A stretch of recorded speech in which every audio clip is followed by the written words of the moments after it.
everyone, this is Lee Yoder with the Blount County Public Library once again.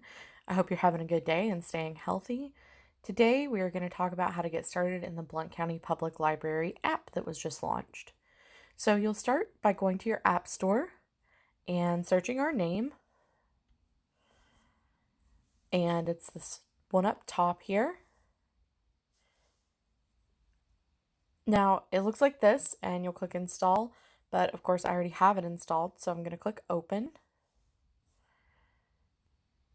Here's the first screen. The first thing that you'll do is click My Account up in the top left. And in order to add your library card, you'll go to Manage My Account and click Add Account. You need your library card number and PIN. Now, if you don't know your PIN, you can give us a call at the library and we'll be happy to get that for you or reset it. Once you have that information in, you will click Validate and you should get a success message. And there you go.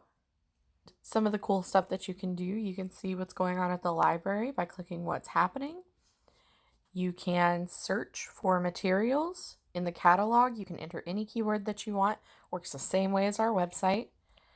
Or you can check out our new items and services.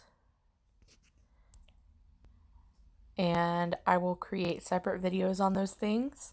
And as always, if you need any help with this app or with any of our online services, you can give us a call. And that number is 865-982-0981. Thanks and happy reading!